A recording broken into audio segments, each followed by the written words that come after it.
नमस्ते। Lively souls के एक और वीडियो में आप सभी का बहुत बहुत स्वागत है। हम लोग भुवनेश्वर की आपको सैर करा रहे हैं, उड़ीसा भुवनेश्वर। तो इस बार अभी भुवनेश्वर की ग्लिम्सेस बताएंगे। सबसे पहले हमने करा था लिंगराज टेम्पल। हाँ, लिंगराज टेम्पल में तो कोई शूटिंग नहीं कर पाए, तो बाहर से जितने भी व्यूज़ कैप्चर कर पाए वो आपको दिखाएंगे। उसके बाद हम चले धौली गांव, जहाँ पे बौद्ध स्तूपा है, तो it's a very good monument, तो वहाँ का भी हमने कुछ क्लिम्सेस लिए हैं। और फिर next day we visited 2 dams, तो उसकी जो भी डिस्क्रिप्शन है आपको वॉइस ओवर में मिल जाएगी। आशा करते हैं आप ये एंजॉय करेंगे। नमस्ते। Day 4 continuous. हम लोग लिंगराज मंदिर गए। ये खंडगिरी और उदयगिरी केव्स करने के बाद हम लोग गए लिंगराज मंदिर। तो बहुत भीड़ थी वहाँ पे, पर अच्छे से दर्शन हुआ और वहाँ पे हमने प्रसाद का भोजन भी खाया। वो भी हमको सौभाग्य प्राप्त हुआ कि हमने एकदम टेस्टी उनका जहाँ वो बैठे रहते हैं, हाँ, अच्छे से परोसते हैं वो लोग एंड प्लेट भर के, मतलब बहुत ही स्वादिष्ट। हम लोग ने बिल्कुल प्लेट एकदम साफ कर दिया। एक तो प्रसाद था तो वैसे ही पूरा ख़त्म करना था, तो बहुत अच्छी तरह हमने वो खाया। बहुत भूख भी लगी थी, तो बड़े भाई नहीं, छोटे भाई के यहाँ पे जगन्नाथ में हमको प्रसादी नहीं मिला, लेकिन बड़े भाई के यहाँ पे वो सौभाग्य प्राप्त हुआ हमें कि हमको प्रसाद खाने का यहाँ पे मौका मिला। वही योजना थी भगवान की, तो उसी हिसाब से हम लोग यहाँ पे आए दर्शन के लिए। तो यहाँ पे वो करके blessed to have that. Absolutely, it was a very blessed feeling। वो लिंगराज मंदिर में कैमरा वगैरह ले जाने का परमिशन नहीं था, तो हम लोग सिर्फ बस निकलते हुए थोड़ा सा फोटो ले पाए इसका। बहुत ही सुंदर मंदिर है। हमारा अगला स्टॉप था धौली। धौली में एक शांति स्तूपा है, जिसे अंतर्राष्ट्रीय रूप में शांति पगोड़ा के रूप में या नाम से जाना जाता है। भुवनेश्वर से अबाउट 8 किलोमीटर की दूरी पर है दक्षिण की ओर। ये धौली पहाड़ियों के शिखर पर निर्मित है एंड दया नदी के किनारे के पास है। इसका निर्माण कलिंगा निप्पोन संघ और उड़ीसा सरकार के बीच में जो मेमोरेंडम ऑफ अंडरस्टैंडिंग हुई थी, उसके तहत बनाया हुआ है। इसका निर्माण 2 साल में पूरा हुआ था और 8 नवंबर 1972 को उद्घाटन किया गया था। ये शांति स्तूपा ये पर्टिकुलर साइट पे बनाने का कारण ये है कि इसका निर्माण उस प्रसिद्ध कलिंगा युद्ध को चिन्हित करने के लिए किया गया है, जो दया नदी के किनारे में लड़ा गया था। ये युद्ध भयंकर योद्धा अशोक को धर्म अशोक में बदल दिया था, जो अत्यंत एकदम एक लैंडमार्क इवेंट था। सम्राट अशोक ने खुद को बौद्ध बना लिया था और उन्होंने धर्म फैलाना शुरू किया था यहाँ से।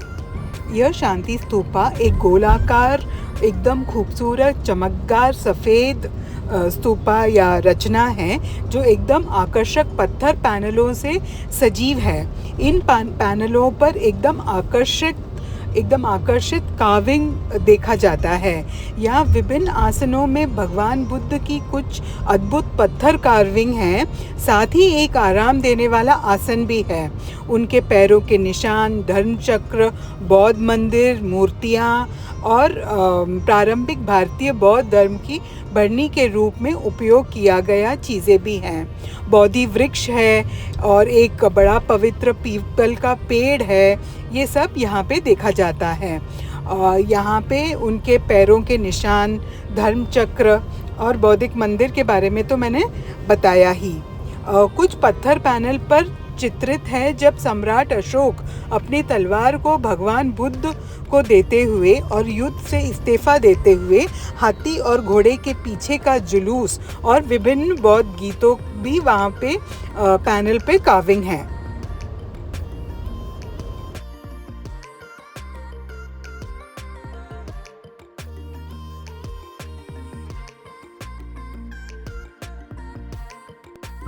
ये मंदिर के निर्माण में, राधा ये स्तूपा के निर्माण में फूजी मास्टर का एक रेफरेंस भी आया है।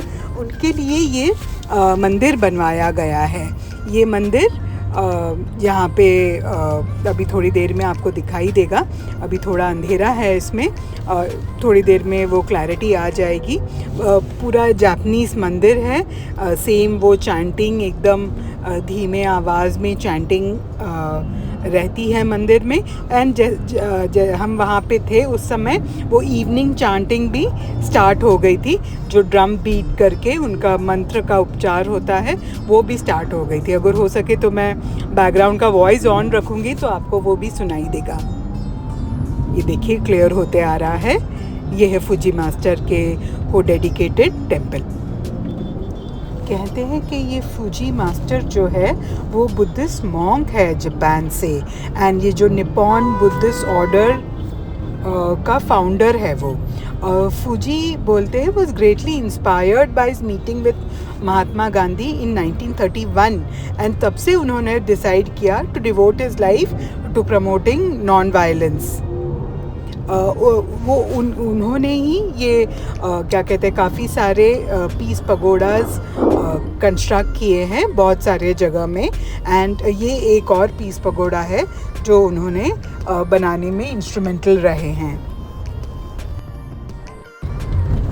ये धौली के शांति स्तूपा पे आके कलिंगा वॉर के बारे में नहीं बात करने से यहाँ का टॉपिक अधूरा रह जाएगा। कलिंगा युद्ध 261 बिफोर क्राइस्ट में लड़ा गया था। माना जाता है कि अशोका ने कलिंगा को आक्रमण करने के पीछे मुख्य रूप में दो कारण थे।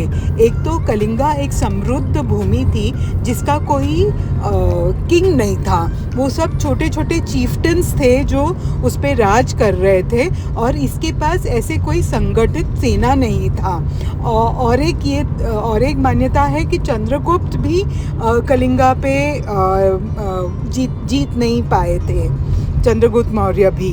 और ये कहा जाता है कि ये वॉर इतना फियर्स रहा है कि दया नदी पूरा खून से बह रहा था, बोल रहे थे।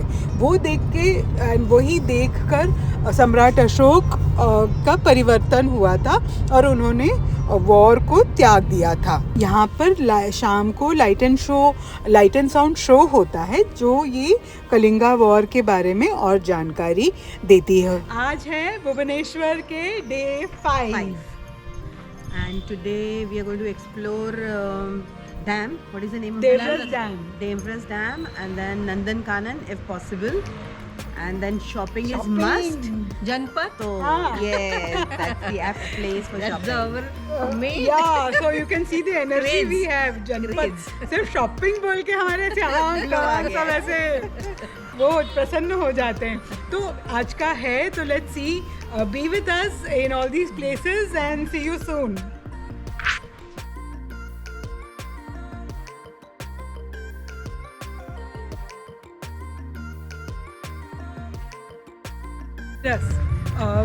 हम लोग पहुंचे हैं डेरस डैम के पास। बोटिंग के लिए जा रहे हैं। ये है डैम का परिसर। काफ़ी ये सैंक्चुरी, एक वाइल्ड लाइफ सैंक्चुरी का एरिया है ये। एंड यहाँ पे नेचर कैंप्स, बोटिंग, ऐसे अलग अलग चीज़ें हो रही हैं। हमने बोटिंग का टिकट लिया है और हम चल रहे हैं बोटिंग की तरफ।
ये है डेरेस डैम।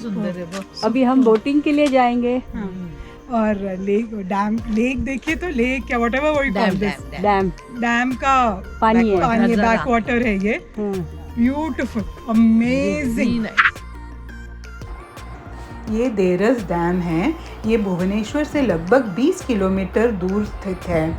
ओडिशा में सबसे बड़े बांधों में से एक माना जाता है ये देरस डैम। मान्यता ये है, या लिखा हुआ भी देखा हमने कहीं पे, कि 1967 में ये एक जल संग्रह के रूप में स्थापित किया गया था। इस डैम का प्रमुख जल बारिश का पानी है।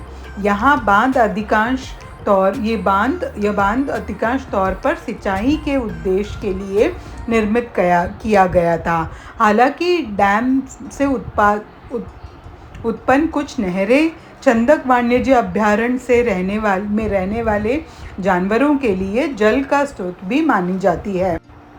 क्योंकि ये डैम एक फॉरेस्ट एरिया में है, इसके लिए वहाँ का परमिशन या एंट्री इस डैम तक उन फॉरेस्ट ऑफिसर्स से कंट्रोल किया जाता है। जब आप वहाँ पहुँचेंगे तो एक बड़ा सा गेट है, वहाँ पे टिकट वगैरह लेके एंड वहाँ पे फॉरेस्ट ऑफिशियल्स ही रहते हैं आपको एंट्री वगैरह दिलाने के लिए। तो उस हिसाब से थोड़ा रिस्ट्रिक्टेड है एंट्री इस डैम के तरफ। Our boat is ready and we are ready to go into the boat. Are you saying something about the climate, Uma? हाँ, 12:15 हो रहे हैं, फिर भी ऐसे कोई धूप लग नहीं रही है, खड़क वगैरह आराम से। It's a pleasant afternoon. और सन हम लोग के साथ है, लेकिन धूप नहीं है। आपके चश्मे में दिख रहा है मुझे सन।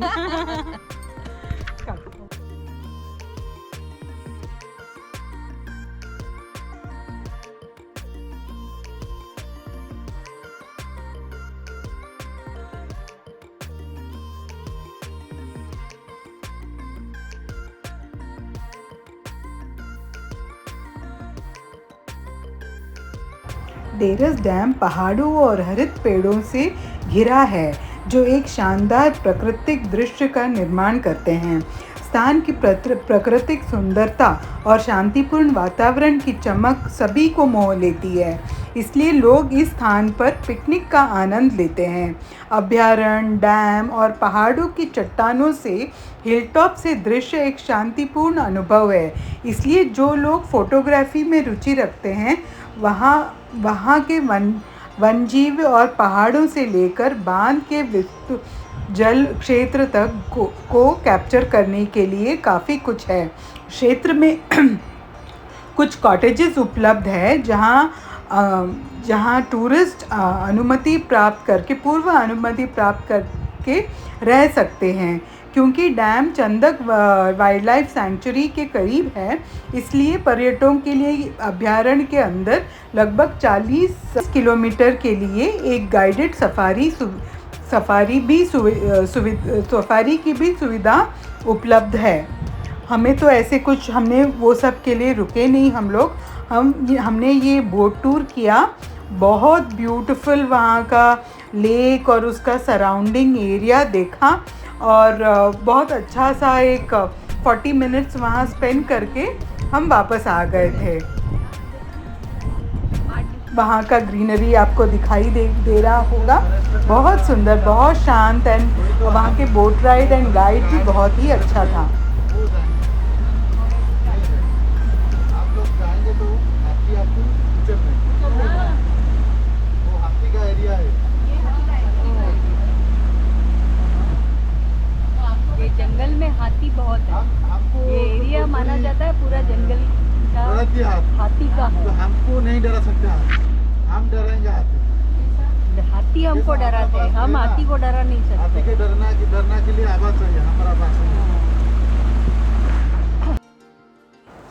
वो डैम के पानी में ये क्रोकोडाइल, मिड साइज क्रोकोडाइल दिखाई दिया था, अपने धूप खा रहे थे आराम से लेट के। जो टूरिस्ट है, वो जो गाइड है, वो बता रहा था कि उनको ये धूप खाना या धूप में ऐसे लेटना बहुत ज़रूरी होता है, उनके एंटायर उनका जो भी प्रोसेस होता है उसके लिए, तो अक्सर ऐसे धूप में लेटे रहते हैं।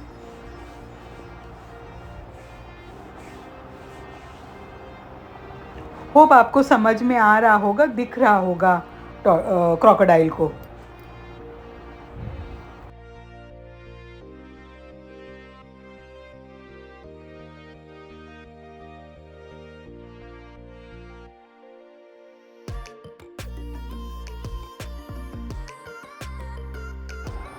काफ़ी देर तक बोट को बंद करके हम देखते रहें कि कुछ मूवमेंट करते हैं क्या क्रोकोडाइल, पर नहीं, वो बस आराम से लेटकर धूप खा रहे थे।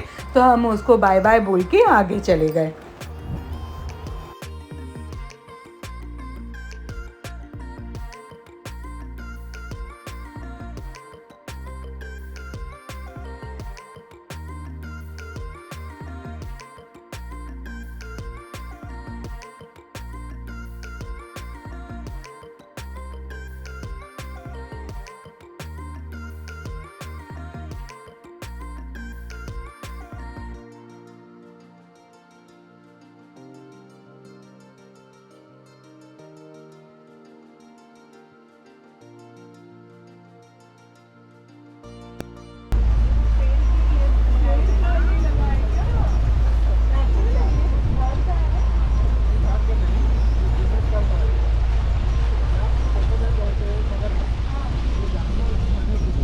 जैसे हम वो लेक में आगे गए, बहुत ही इंटरेस्टिंग एक ब्रिज देखा हमने। तो हमको गाइड बता रहा था कि वहाँ के एनिमल्स को पानी के ऊपर, मतलब ये रिवर या लेक क्रॉस करने के लिए ये बनाया गया है, क्योंकि ये लेक में क्रोकोडाइल है तो उनकी सेफ्टी थोड़ा सा खतरे में आ जाती है क्रॉस करते समय, दे में बी अटैक्ड। उस हिसाब से ये एक उनके लिए ब्रिज बनाया गया है। देखिए कितना सुंदर लग रहा है, बहुत ही इंटरेस्टिंग है ये कॉन्सेप्ट।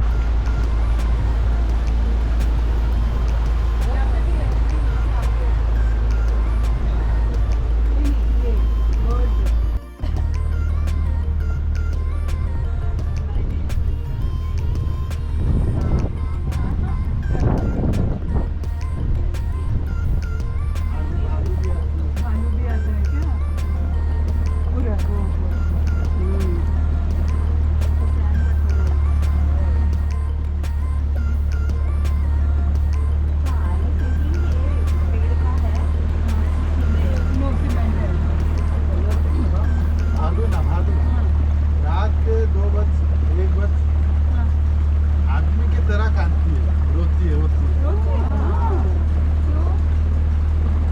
पूरा आदमी जैसा। वो रोती है नहीं, इसका आवाज नहीं ऐसा है।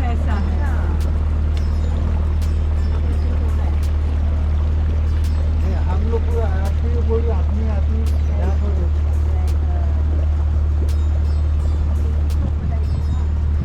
मैं यहाँ पर पहले आया था।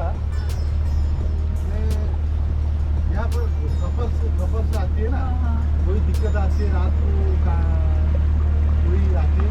मैं पूरा राउंड रहेगा ना,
हम जब ये टूर पूरा ख़त्म करके वापस पहुंच रहे थे टुवर्ड्स दी जेटी, वहाँ पे ये गाइड ने एक अच्छा सा स्पिन दिया हमको बोट में।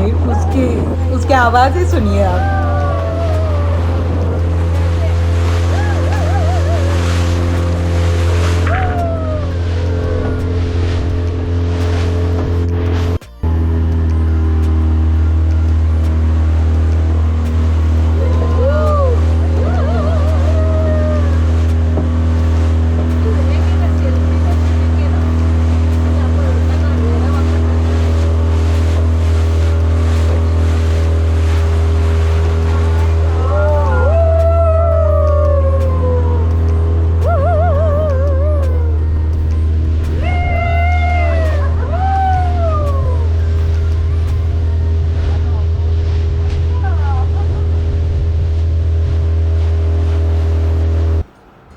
बोट राइड के बाद हम वहाँ जेटी पे ही इतना अच्छे बैकड्रॉप, ब्यूटीफुल बैकड्रॉप के साथ फ़ोटोज़ वगैरह लिए।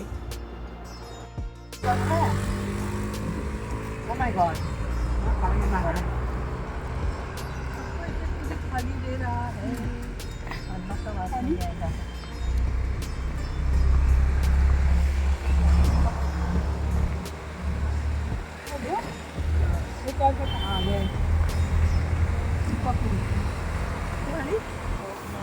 We are having, it's called Gupchup here, the Odia version of Pani Puri.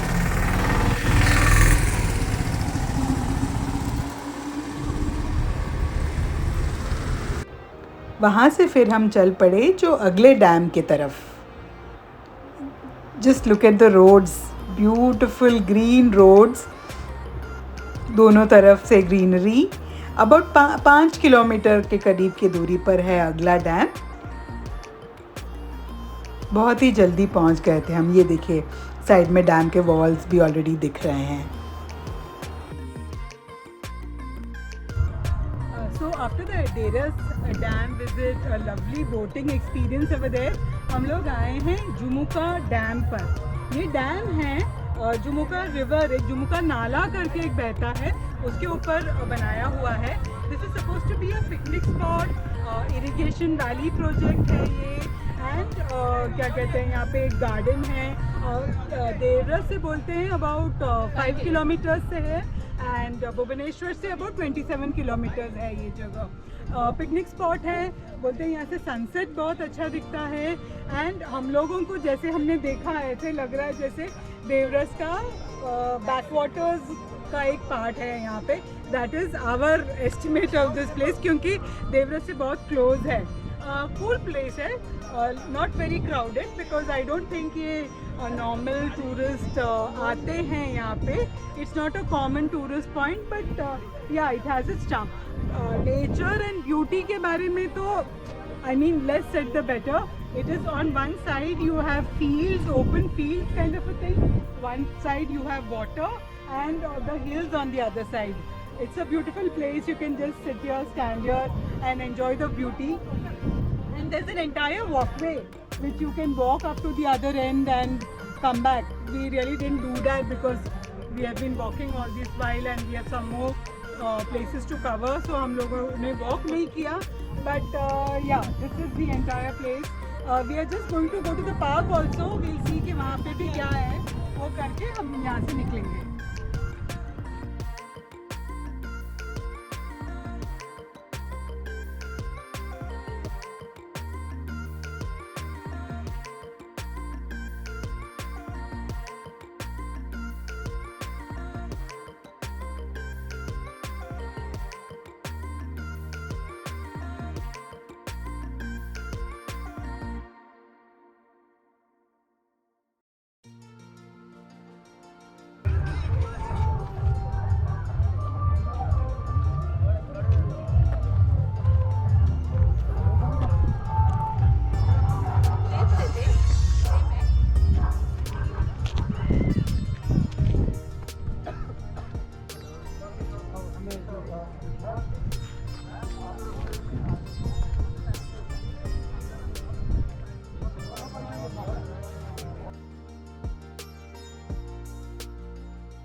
वहाँ से निकलकर काफ़ी भूख लगी थी तो हम एक रेस्टोरेंट में गए। वहाँ पे ये बैम्बू बिरयानी टेस्ट किया हमने, तो उसका एक छोटा सा हमने वीडियो कैप्चर किया है।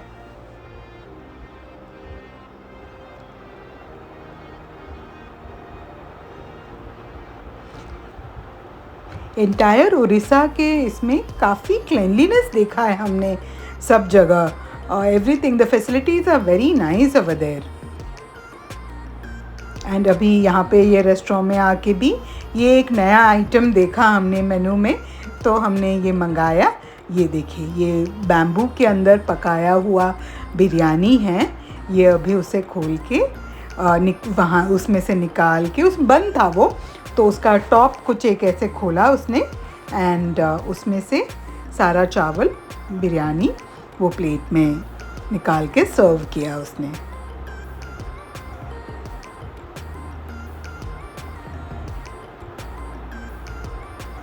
काफ़ी नॉन-वेज डेलिकेसीज भी थे, पर we had veg only, we have not had anything non-veg from there.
आशा करते हैं आपने ये वीडियो को पसंद किया होगा, और अभी और भी कुछ 2 वीडियोस बनेंगे और 2 वीडियोस बनेंगे, हाँ। बट हमें बहुत मज़ा आया उड़ीसा ट्रिप में, एंड पर्सनली वहाँ प्रेजेंट होके और सारी चीज़ें देखते हुए हम लोग बहुत एंजॉय कर रहे थे।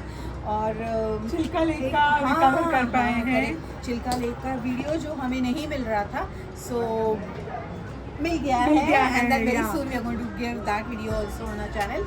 और उसके बाद और एक शायद वीडियो बनेगा, Yeah. That's going to be a surprise. Surprise है वो। So till then, That was the highlight of our yes, highlight of na? our Orissa trip. Yeah. Until then, So, watch, see you. and हाँ. subscribe, Correct. and comment, and We are stuck on the number at one point. Please subscribe. Do subscribe. oh yes, Yeah. earnest request. Okay. Till then, Bye-bye. bye. See ya.